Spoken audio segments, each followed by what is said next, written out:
Y fíjate que leyendo, por ejemplo, Reforma, los columnistas que dicen que todo el problema del país se reduce a López Obrador, por ahí escribe Francisco Martín Moreno el día de hoy, sostiene que, López Obrador como un tsunami está destruyendo todo a su paso y peor aún concluye diciendo o cuando menos sugiriendo que López Obrador debería ir a prisión. O sea, imagínense ya el grado de desesperación. Vemos al presidente López Obrador luchando en contra de la corrupción, buscando que los recursos públicos se apliquen en la gente. De alguna manera dando estos mensajes muy claros también a los funcionarios actuales, porque lo que aplica hacia el pasado, cuando López Obrador dice, a ver, ¿cómo es posible que muchos corruptos con sus Ferrari, sus departamentos, con sus, todo lo que tiene que ver con la serie de componendas, pues cómo es posible que operaran en las narices del presidente? Ahora resulta que estamos en el mundo al revés y quienes toleraron estas prácticas ahora están pidiendo que López Obrador acabe en prisión. Y es el caso de varios funcionarios que también se hicieron de la vista gorda en su momento, hoy en día están de analistas, según ellos, expertos en temas de los cuales se beneficiaron de forma absolutamente opaca, ¿no? Sí, que hay una, digamos, una gama amplia entre unos y otros. Digo, porque este personaje, Martín Moreno, pues es el mismo que dijo que a la hoguera, ¿no? A la hoguera. Y los simpatizantes de Andrés Manuel López Obrador. O sea, digo, creo que sí hay estridencias. No sé, de hecho, que es mejor en términos de lo que uno puede leer y de saber qué esperar de cada personaje, porque ahí claramente estamos hablando, pues, de un perfil fascista en general, ¿no? Pues sí. Si uno lee persistentemente los textos de Martín Moreno u otros que tienen el mismo perfil, pues rápidamente sabe qué esperar. Otra cosa son los que se presentan como académicos, como gente neutral, científica, ¿no? Y que realmente pues también están defendiendo ciertos intereses. Y como Diego Valadez. Como Diego que era el director Valadez, del Instituto de Investigaciones Jurídicas de la UNAM. Exministro, exprocurador de Salinas. Exprocurador de Salinas. Nada más. Nada más. Y en el caso también de Guillermo Valdés, al cual hace referencia López Obrador, hoy quiere pasar como analista, pero fue director del CISEN en los tiempos de Felipe Calderón, en los tiempos de la guerra, en los tiempos de la simulación, de la violencia. Y él dice, pues es probable que Felipe Calderón no supiera de García Luna, porque en el CISEN no nos enteramos. A ver, se enteraban de si López Obrador iba o no a una ranchería. O sea, estaban espiando, ¿no? Al tabasqueño, sí o no. El propio López Obrador ha comprobado cómo el CISEN pues, no dejaba de informar sobre sus actividades. ¿Ustedes creen que el CISEN no sabía de García Luna? O sea... Sí, y para, digamos, el presidente se hace atrás y dice, bueno, a ver, no quiero opinar de eso porque no soy objetivo en este tema, pero entonces les voy a decir cuál es la historia de Guillermo Valdés. Vamos a ver. Así es. En el caso de Guillermo Valdés, yo tengo una mala opinión de él, no, o para decirlo más suave, no soy objetivo, porque él, me consta, participó en el fraude electoral del 2006. Tenían una empresa, donde hacían encuestas y inflaban a Calderón. Y luego, como en pago, Calderón lo nombra director del CISEN. Este señor Valdés, eso aparenta ser académico y terminó encargado del espionaje del gobierno cuando Felipe Calderón. Oye, esas encuestas sí estaban bien cuchareadotas, ¿no? Las de GAISA y cómo las presentaba Ciro Gómez Leiva y con una firmeza decía, por doble dígito va ganando Peña Nieto a López Obrador. Y, o sea, eso quería decir que mínimo eran 10 puntos de diferencia.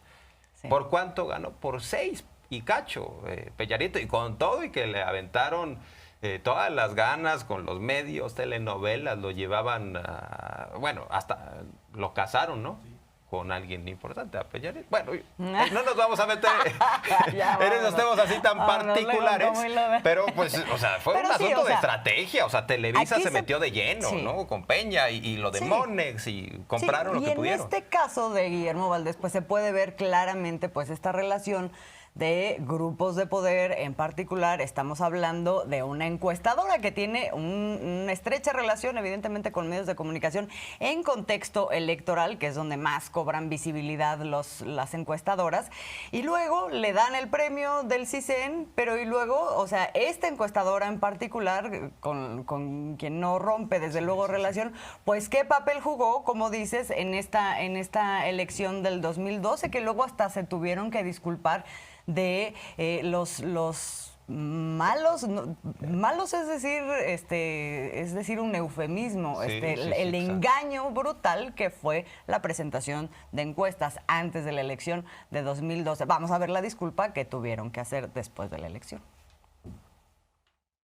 Anunciamos el miércoles, luego de 100 días consecutivos de medición y publicación, que Enrique Peña Nieto superaría por 18 puntos a Andrés Manuel López Obrador. Peña Nieto le ganó por 6.5. Falló la encuesta de seguimiento diario Milenio GEAISA. Por eso, antes que nada, una disculpa a nuestros televidentes y lectores, leales, muy leales compañeros en estos 3 meses de emocionante travesía. Como empresa periodística fallamos en lo más valioso, la precisión informativa. Puede ser una encuesta que funcionaba como un mecanismo de propaganda para mentir. O sea, a GEAISA no hay que creerle ni la hora, por favor. O sea, fallar, decir que iba a ganar Peña Nieto por 18 puntos y que en realidad hubiera sido 6 puntos, o sea, 3 veces menos, la verdad es que sí es de pena ajena para cualquier estudiante de estadística, ¿no? Sí, y ahí, bueno, pues esta es la figura, tenemos la encuestadora relacionada con Guillermo Valdés, con esa relación con medios de comunicación, y que ahora pues se vuelve a ser visible para decir que pues no, que sí podría ser posible que nadie estuviera enterado en el gobierno de lo que hacía Genaro García Luna. Nada más para que tengamos el contexto de dónde vienen esas declaraciones. Y también se habló, bueno, a propósito de que estuvo en la conferencia matutina la compañera Nancy Flores de Contralínea y, bueno, Contralínea y Nancy Flores tienen un seguimiento muy puntual de las diversas irregularidades y ilegalidades que se presentaron durante el gobierno de Felipe Calderón, y una de esas, pues, es la terrible tragedia en la guardería ABC y lo que pasó después. Hay una denuncia penal, y también hay una serie de criterios y de consideraciones que se sumaron ahora a esta denuncia ampliada de la que hoy nos detallan, en función de lo que en un momento la Suprema Corte de Justicia, con Arturo Saldívar, con consideraciones del ministro Arturo Saldívar, se dieron, en donde cambiaban la forma de conceptualizar las irregularidades, porque se hablaba de un tema de protección civil nada más, ¿no? La denuncia, y aquí la ampliación que se hace es en función de todo el modelo de negocio que representó la subrogación de estas guarderías. Entonces vamos a ver la explicación que da Zoé Robledo, el director del IMSS, sobre el estatus y la naturaleza que tiene esa denuncia, que sigue pendiente con respecto, para varios funcionarios, exfuncionarios, con respecto a esta tragedia del ABC. La última vez que la Suprema Corte de Justicia tuvo la facultad de hacer una investigación, como si fuera un ministerio público, fue justamente para ABC. Después de esa investigación se hizo una modificación a la Constitución para quitarle esa facultad a la Corte. Pero ahí quedó la investigación que se hizo y el voto del ministro Saldívar, que desafortunadamente en la Suprema Corte fueron mayoritarios los votos en contra. Tomamos eso por una razón. El planteamiento de Saldívar en ese voto establecía que no era solamente el tema de protección civil, era un modelo que había privilegiado los temas económicos, el negocio de la subrogación y la asignación directa y discrecional de las guarderías por encima de la seguridad de los menores que ahí acuden. Presentamos esa denuncia Y estamos en constante comunicación con las mamás. Se amplió no solamente los conceptos, y por eso se pudo hacer esta denuncia, sino además se ampliaron el número de personas, empezando por funcionarios del IMSS, algunos de ellos, incluso la persona que se encargaba en aquel momento de las guarderías y el director de prestaciones económicas y sociales fueron detenidos, y estamos dándole seguimiento con la Fiscalía porque no está concluido ese proceso aún. Ahí vale la pena subrayar que en los tiempos del caso ABC, el presidente Felipe Calderón tomó la Suprema Corte de Justicia de la Nación. Eso lo narró el propio ministro Saldívar, que en su informe establecía las responsabilidades de servidores públicos en esa tragedia. Incluía a Juan Molinaro Casitas, del IMSS, como exdirector, también a Daniel Caram, el entonces director del IMSS. O sea, una cadena de complicidades, además de quienes hicieron los reglamentos internos que permitían que empresas privadas quedaran a cargo de los niños y de las niñas, pero sin supervisión. Estaba una familiar de Margarita Zavala. Así es, y por eso Felipe Calderón pues dijo: vamos a esconder la basura debajo del tapete. Tomaron la Suprema Corte de Justicia. El entonces secretario de Gobernación, Gómez Montt, estuvo presionando severamente a Saldívar. Entonces, para que no nos digan que López Obrador es un dictador que interviene en otros poderes, porque en este caso de la decisión de la nueva presidenta de la Corte, pues no se metió López Obrador. Quienes se metieron para golpear y para dinamitarle el paso a Yasmín Esquivel fueron precisamente los conservadores. Claramente, ¿no? Sí, no, desde luego ahí no tuvo nada que ver el Poder Ejecutivo, que sí era una práctica muy frecuente a lo largo de muchas administraciones, y particularmente en la administración de Felipe Calderón, porque no es el único escándalo del ABC en donde se intervino, pues también claramente en el de Florence Cassés, ¿no? Sin duda. Que también lo ha narrado con todo detalle el ministro Arturo Saldívar. Bueno, nos vamos a otro tema, ¿no? Así es, estamos hablando de esta asociación civil, entre comillas, ¿verdad? Que nos dicen, nosotros tenemos el ímpetu, ahora sí, de cambiar a México, pero muchos de ellos ya fueron funcionarios y no cambiaron a México, fueron parte de la oligarquía corrupta. O sea, lo que pasa es que son nuevas envolturas, pero está, por ejemplo, ahí Dante Delgado, que él sí ha sido camaleónico, Dante Delgado, ¿no? Patricia Mercado, ¿quién más? Diego Valadez, ya lo hemos dicho, fue procurador de Salinas. Dos ex titulares de salud, José Narro y Salomón Chertorivsky. Los de la receta mágica de 8 semanas para vencer al COVID, ¿no? La receta mágica cuando el COVID, y que ahora también están hablando de que qué barbaridad el sistema de salud. Imagínense, con toda la información que ya tenemos sobre el despojo en el sistema público de salud. Bueno, pues aquí tenemos dos titulares, ex titulares de la Secretaría de Salud, y pues esa es su herencia, y ahora están diciendo que quieren una nueva visión de país. A ver, vamos a escuchar. ¿Tenemos algo de Diego Valadez? Sí, vamos a ver la intervención. No, a ver, ¿de qué se trata? Los mexicanos padecemos arbitrariedad en el ejercicio del poder, discrecionalidad en la aplicación de los recursos públicos, manipulación de la verdad, carencia de servicios, uso político de la pobreza, violencia impune. Pues es que son los mismos argumentos, la misma narrativa. O sea, este discurso se podría escuchar en la congregación del 26 de febrero en el Zócalo. Yo no encuentro las diferencias entre lo que plantea Claudio X González, autodenominado activista social, o Marco Cortés, dirigente del PAN, o Alito, el presidente del PRI, o Emilio Álvarez y Caso. O sea, están en la misma canasta, constantemente diciendo hay un uso arbitrario del poder. ¿De qué forma? ¿De qué manera?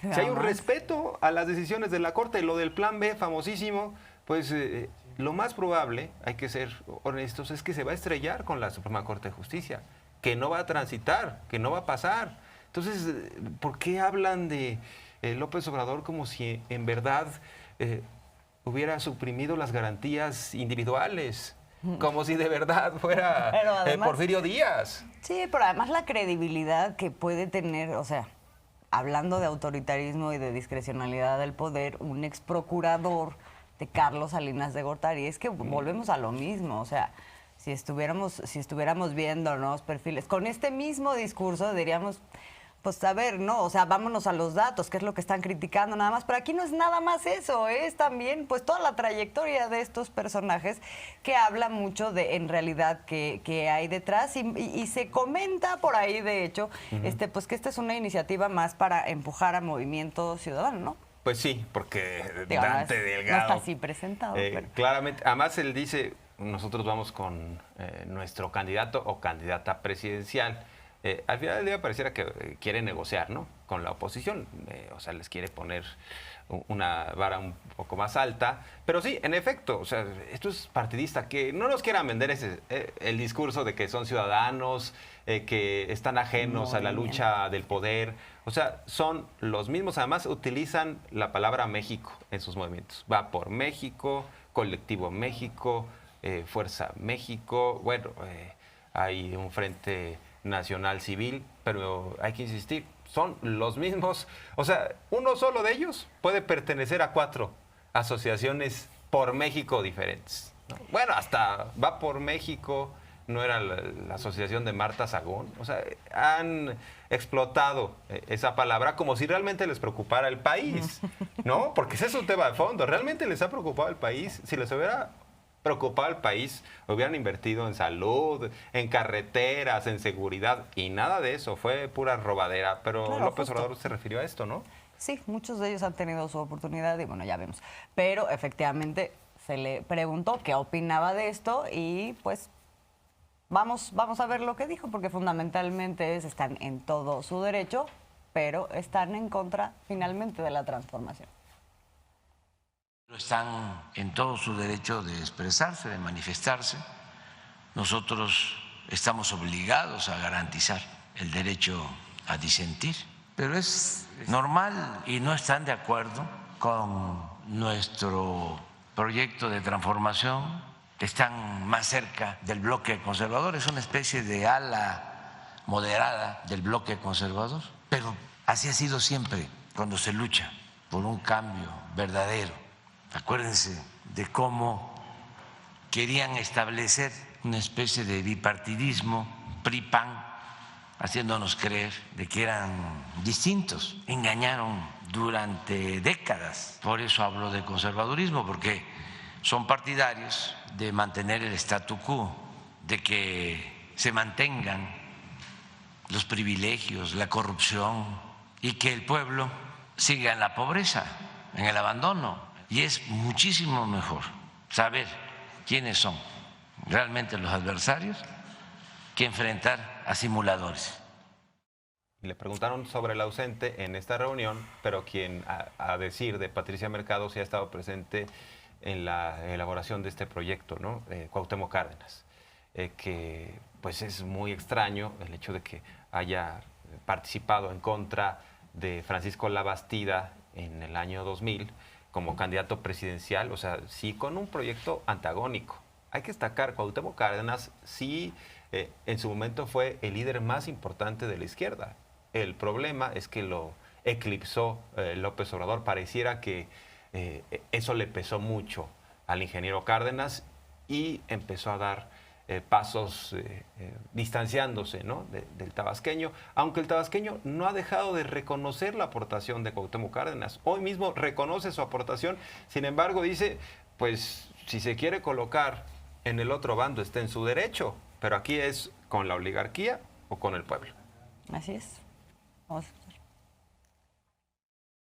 Lo estimo mucho, lo respeto, lo considero precursor de este movimiento, pero estamos viviendo en un momento de definiciones y esta ancheta está muy angosta, no hay para dónde hacerse. Es estar con el pueblo o con la oligarquía, no hay más, no hay justo medio.